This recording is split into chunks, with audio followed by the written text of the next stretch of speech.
All right, and then the last page is how to guide relaxation. Have you ever thought about how to guide people in Shavasana and restorative poses? How many of you say yes? Raise your hand. So what do you do that creates relaxation for people? What are different things that we do? Yeah. The way that we talk to them. The way that you talk, what does that mean? The words that we choose. Chose the words. Volume that we choose. The volume, the tone, the speed, the pacing, the words, what else? The lighting of the room. The lighting in the room, whether the room is warm or cold. Okay, so different approaches to relaxation. In the healthcare field, we know progressive relaxation. The person inhales, squeezes a muscle part of their body tight, and then lets go completely to relax. That's considered progressive relaxation, where you tighten and let go. And then there's, and you can begin either at the head or at the feet with that one. It could go either way. In autogenic progressive relaxation, the person imagines the body parts getting warm, and then warm and heavy. So autogenic means warm and then warm and heavy. So it's using imagination, not just contracting the muscles. And so if you know somebody in the psychological field who does stress management, these terms will be very familiar in that field. Okay? And then in yogic relaxation, we use both imagination and breath to create a deep sense of stillness and conscious letting go. Right? We use both. Okay? All right. So let's go through the list real quick. Someone want to read number 1? Anyone? Go ahead. Choose a posture to assist in muscular and physiological relaxation. You want me to go through A, B, and C? Yes, please. Supported Shavasana, chest lifted and head lifted. Viparita Karani, mild lift of hips with bottom back ribs lifted. And low Setu Bandha, fully supported, legs straight, and same height as hips. So you know what those 3 look like?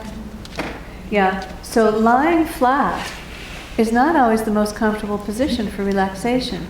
So you would want to do something to elevate. Now this bolster, lying on this bolster would be too high almost for relaxation, wouldn't it? Because it would create too much stimulation.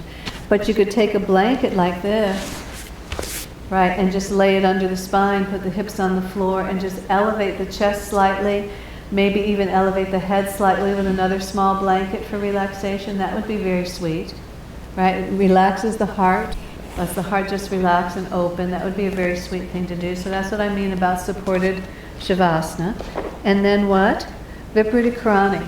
That's an interesting pose, isn't it? Most people don't do it as effectively as they could. Viparita Karani means peaceful lake.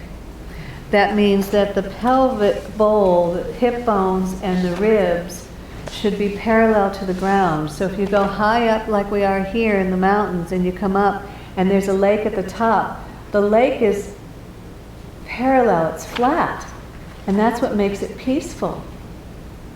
If the hips lift up and the rib cage drops down, it's suddenly not a peaceful lake, it begins to become a torrent. The energy and the blood are flowing downhill.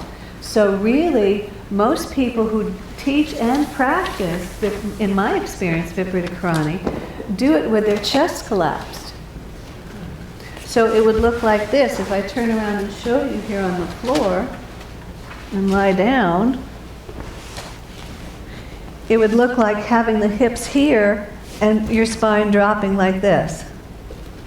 Do you see how my spine is dropping? The pelvis is tipped. So now the pressure is back pressuring my diaphragm, back pressuring my heart. I feel more pressure in the carotid artery in my throat, and there's more tension and pressure in my eyes. But if I can get up on the bolsters adequately so these bottom back ribs are lifted and I can tuck my shoulders under, guess what? It's easy, right? It's very easy. So this is the peaceful lake, and if the legs are up toward the ceiling, they're here like this. And this is Viparita Karani. Peaceful lake. The diaphragm is light, the chest is light, throat is soft, eyes are soft. Viparita Karani. Okay? Any questions about that? No. So look to make certain that the edge of the bolster has come up far enough that it's supporting the bottom ribs. Make sure it's supporting that kidney region, lifting that diaphragm up a little bit and keeping that area soft.